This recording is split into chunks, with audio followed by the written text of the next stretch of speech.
Assalamualaikum warahmatullahi wabarakatuh. Waraditu billahi rabbah wa biislamin dinah wa bi Muhammadin nabiyya wa rasulullah.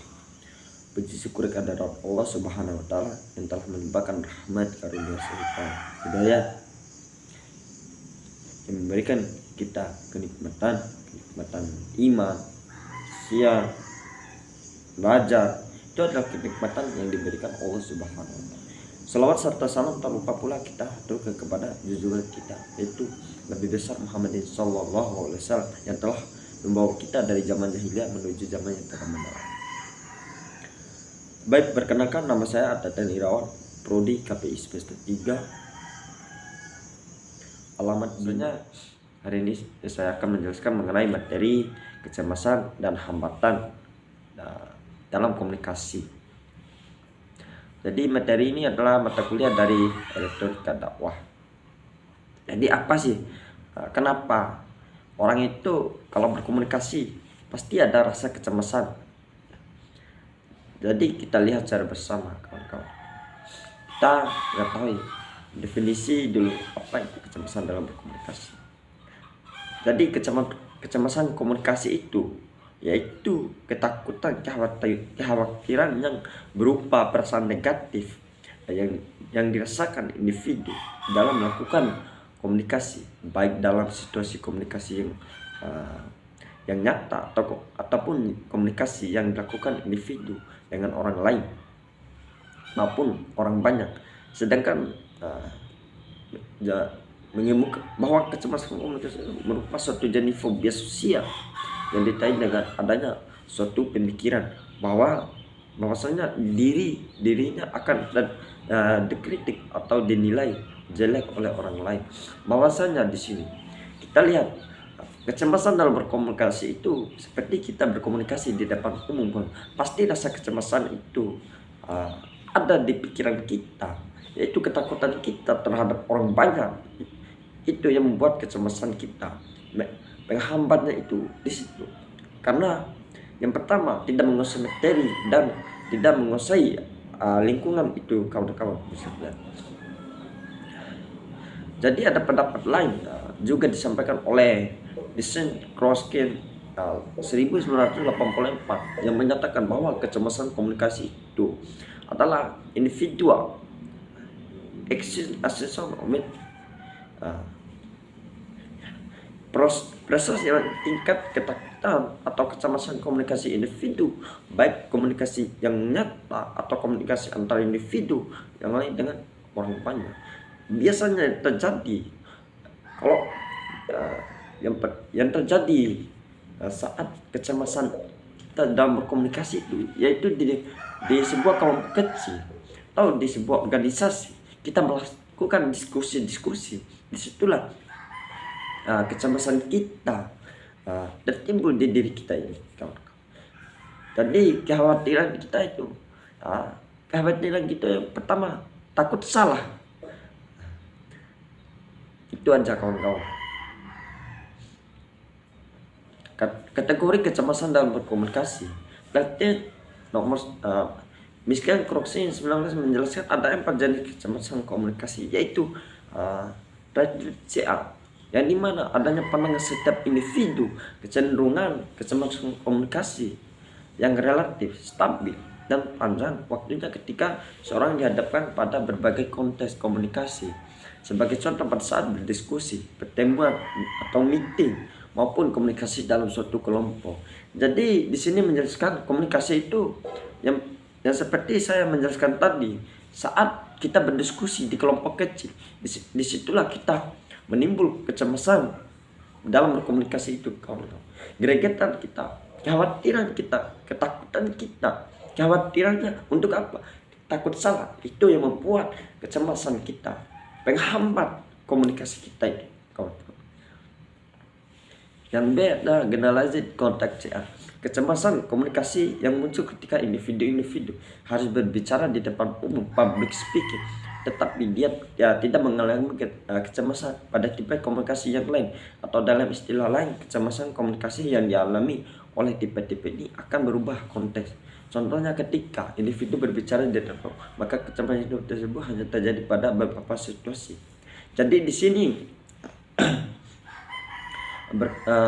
kecemasan dalam berkomunikasi tidak berada pada kita berkomunikasi atau public speaking, tetapi dalam situasi misalnya kita berbicara di depan umum, orang yang kita tidak kenal atau tempat lain, situasinya itu sesuatu yang situasi yang pertama kali kita pergi, disitulah akan timbul suatu kecemasan kita dalam berkomunikasi, kawan-kawan.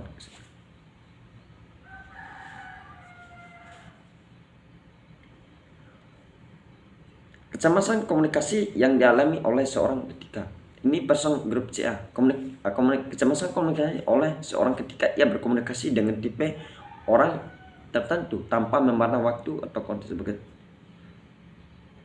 atau kondisi bisa berubah dengan berbagai macam topik pembicaraan. Jadi di sini kita lihat secara bersama pada saat kita berdiskusi menguji, kita uji tugas berbagai sama dosen itu uji lisan, disitulah timbul pertanyaan-pertanyaan yang membuat kita berpikir, mengkhawatirkan, karena belum pertanyaan itu ada lagi pertanyaan selanjutnya. Jadi disitulah kecemasan kita dalam menjawab soal itu adalah juga kita berkomunikasi sesama di kelompok kecil.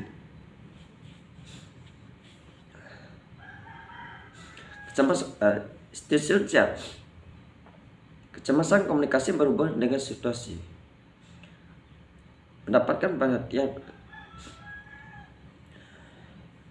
Jadi berdasarkan penjelasan di atas dapat disimpulkan bahwa kategori kecemasan komunikasi ada beberapa jenis.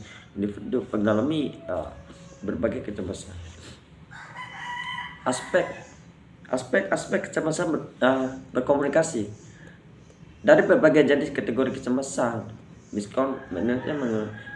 Abdul speaking, kecemasan komunikasi yang terjadi pada saat individu melakukan komunikasi di depan halayak ramai seperti saat berpidato memberikan sambutan.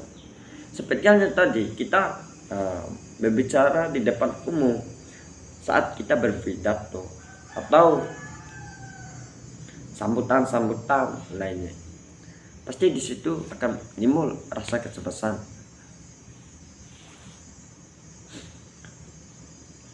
Yang kedua itu kecemasan about speaking in back.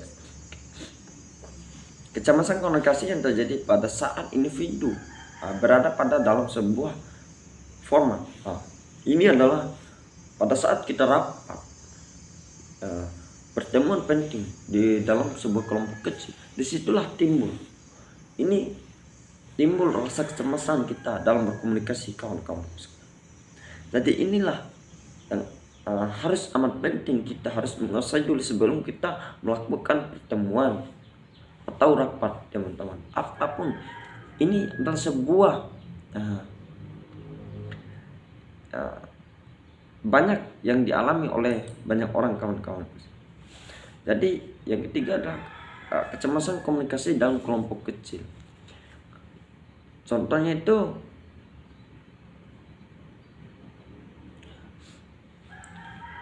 dalam sebuah organisasi, satu atau dua orang kita berdiskusi, di situ timbul anggapan kita saat berdiskusi sama teman-teman. Pasti rasa kecemasan kita, kekhawatiran kita, takut salah itu akan tertimbul. Seperti yang saya jelaskan tadi, kecemasan komunikasi berarah di sini antara dosen atau mahasiswa pada saat uji lisan atau uji skripsi, kawan. Disitulah timbul kecemasan komunikasi itu, kawan. Faktor-faktor kecemasan tingkat evolusi. Semakin tinggi individu merasa dirinya sedang evolusi, maka kecemasan itu semakin meningkat. Yang kedua itu status bawahan. Individu merasa memiliki kecemasan berkomunikasi semakin meningkat. Tingkat konsentrasi semakin menonjol seorang individu, maka semakin tinggi. Tingkat ketidakpastian Semakin banyak situasi tak terduga, maka semakin besar tingkat kecemasan. Hambatan dalam berkomunikasi, yang definisi komunikasi menghambat kegiatan berbicara sebagai hambatan internal. Hambatan internal ini adalah hambatan yang berasal dari diri pembaca, yang termasuk hambatan internal adalah ketidaksempurnaan alat ucap, agak grogi alat ucap berbicara. Dengan orang mendengar itu tidak memahami apa yang kita menyampaikan karena alat ucap kita itu tidak jelas. Penguasaan komponen kebahasaan, kita tidak menguasai kebahasaan.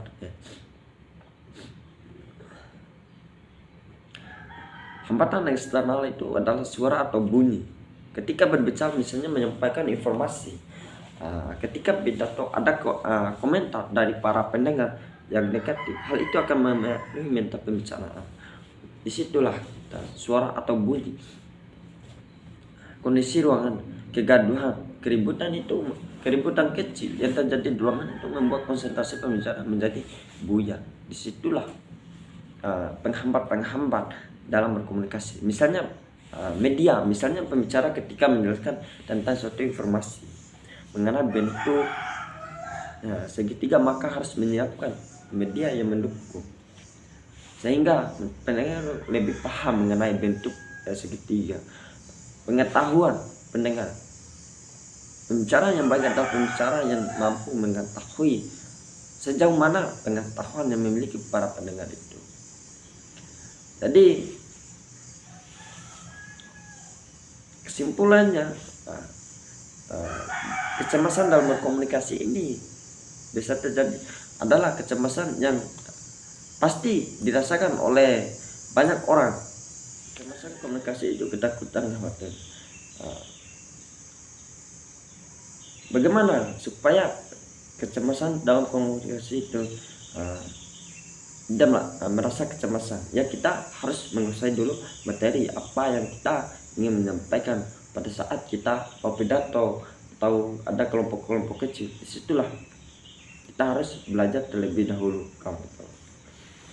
Oke, mungkin itu saja yang bisa saya sampaikan. Mohon maaf bila ada salah kata, itu datanya dari saya sendiri. Kalau ada benarnya, itu datanya dari Allah Subhanahu wa Ta'ala. Saya Teten Irawan mengucapkan terima kasih kepada dosen pengampu. Wabillahi taufiq wal hidayah. Wassalamualaikum warahmatullahi wabarakatuh.